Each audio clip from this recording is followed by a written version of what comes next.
Ladies and gentlemen, welcome back to Slightly Eccentric Golf.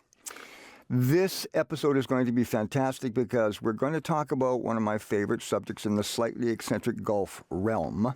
See, slightly eccentric golf just isn't just golf. It's putting golf. It's playing golf on grass. It's horseshoes. It's cornball toss, like the cornball, you know, with the little bags with the thingies. It's Microsoft Flight Simulator. It's RC cars. So when we say slightly eccentric golf, it's a whole bunch of games put into one. But one of my favorite aspects of slightly eccentric golf is when you're golfing and you've done all your activities, you need to eat, right?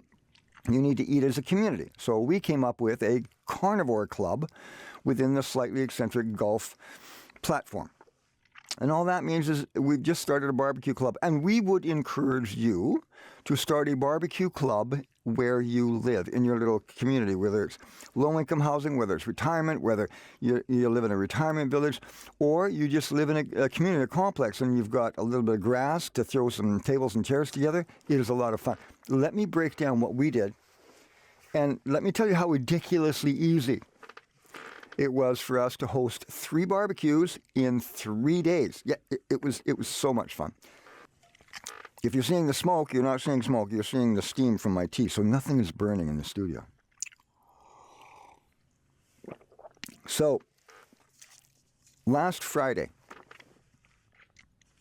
2 Fridays ago now, I decided that I would have host a barbecue for our little community. So there's about 8 or 10 people that we regularly hang around with in our little community. And we thought, let's have a barbecue. So I went out. I have a little plastic table that I set up. And I've got a little Holland grill. And it's a little stainless steel grill. And it's got legs that fold out, and you set it on top of this table. And it's an induction barbecue where the flame never, ever touches the meat. So it's almost impossible to burn anything, which is good because I'm the cook and sometimes I burn things. But not with this barbecue.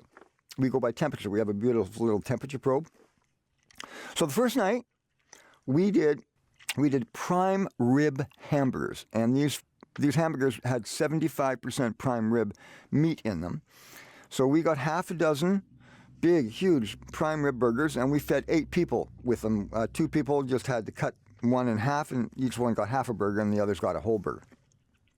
And we had macaroni salad, and it was so easy to do. Now, here's something we did with our little steel barbecue.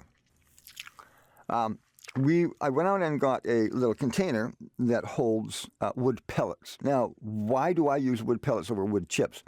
Because wood pellets are compressed and they save 3 to 4 times longer. And please don't wet your wood chips or your wood pellets. If you want smoke, if you wet them, it won't work properly. So we went out and got a little container for the wood pellets, and then we put the wood pellets in the container, and then you put them in the barbecue to turn the barbecue into a little bit of a smoker.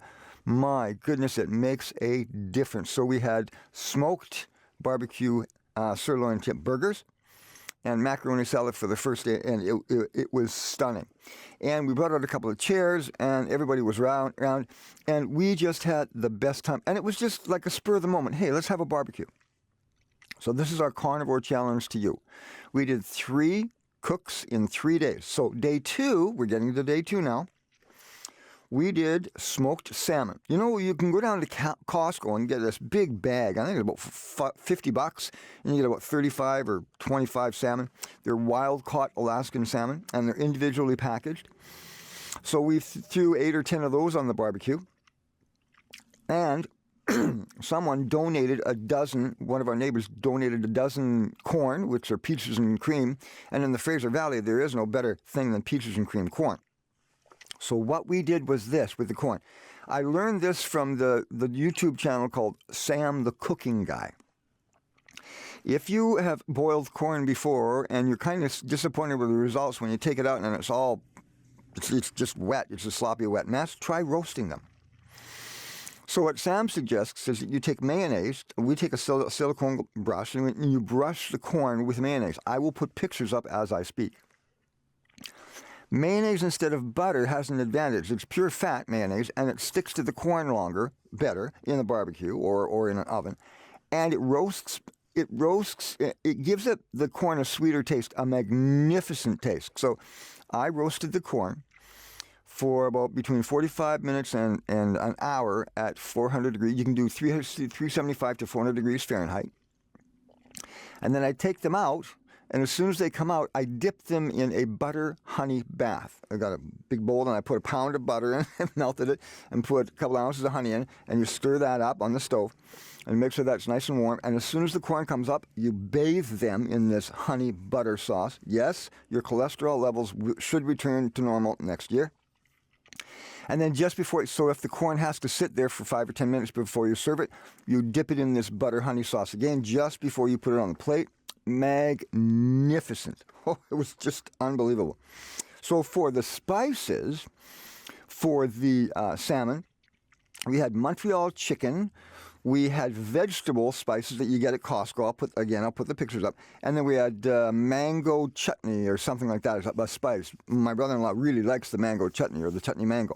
So we made one for him. It was unbelievable. And you put them on the barbecue, you probe them when they're ready, and everybody was eating. So we had, second night, we had smoked salmon. Get this, we put the pellets in the barbecue again and turned it into a smoker. So we had smoked salmon, roasted corn on the cob. It was to die for. It was unbelievable. The third night, curry and roasted chicken. So I went out, and we used to buy a curry called Glico. It's a Japanese curry, and the closest thing I could find is this. It looks like they just changed the packaging. But it's a beautiful curry, but I like a sweeter curry. So I go out and I buy candied gingered slices. And I chop them up quite fine. And then when I chop up the carrots, onions, and potatoes and start frying them, at about halfway through, I will put in the candied ginger. And what it does is it lifts the curry, the bitterness. Sometimes I find curry a little bit bitter, so this candied ginger gives it a beautiful sweet tang. So that went over really, really well. So the candied ginger was there, and we made 2 huge pots. I misread the directions. One package should have fed everybody, but I said, oh, I'll make 2 packages, me being a man. So I looked on the directions. Oh, 1 package feeds 10 people, where we only have 10 people, so I made a double batch. So we have quite a bit of curry in the freezer. I don't mind. I love that kind of curry. We also picked up this little tidbit from Sam, the cooking guy on YouTube. We took the chicken fillets that you can buy at Costco, individually packaged again. We thawed them out for a couple hours. And then we cut the packages off. And then we put them in a Ziploc bag with some olive oil. And you lightly tap them with a rolling pin to flatten them down. Because if you have a chicken breast on the barbecue, which is this thick and the other part is this thick, then it's not going to cook as even. So we take a rolling pin and we gently tap until the chicken is... You turn it into a chicken cutlet.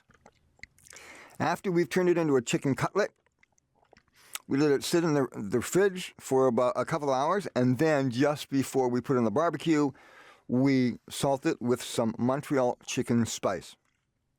Let me tell you, the third barbecue day was a hit as well. So we had curry, sweet ginger curry.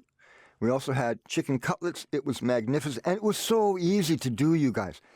So we're putting out our challenge.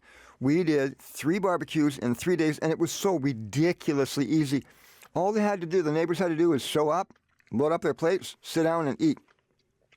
And it was a pleasure to put the barbecue together. It was hardly any work whatsoever. So this is our challenge to you. If you have a low-income society or a retirement villa, or you're just renting, or you're renting somewhere, and you have a small community of like-minded people, say there's 50 people where you live, and 10 people want to do a barbecue. Why not find a piece of grass and a piece of paper where you can set up some tables and chairs in your area and do barbecue even in the winter time? You can set up a little tent around the barbecue. Why not have some fun? Look, so here's our next barbecue that I'm thinking. I bought this huge jar of relish. They're thinking, oh, we'll get rid of that, but it's big. So I'm thinking we're going to have a hot dog night, and we'll have a gourmet hot dog night where you take those beautiful brioche buns, and you cut them this way, not this way. So you cut them this way, so when it separates, the hot dog fills in there, and we'll fry up some onions, and we'll fry up some mushrooms, and we'll fry up, oh my goodness, we'll just have a lot of fun. So we can do that too. So our next barbecue should be gourmet hot dogs. Another great barbecue idea is brie cheese and appies. Another one is barbecued smoked nachos on the barbecue. Oh, can you imagine? You put the hamburger and the guacamole, and then you come up with the sour cream and all the dips. Oh, and the salsa. My goodness. Barbecued smoked guacamole nachos. Wouldn't that be fantastic? So that's going to be our next barbecue. I'll keep you in the loop. So this is an encouraging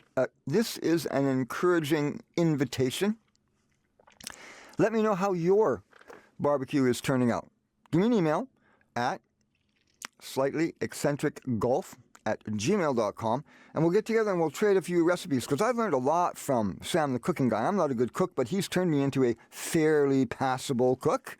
The roasted corn, you should have seen it. They were at it like wolves.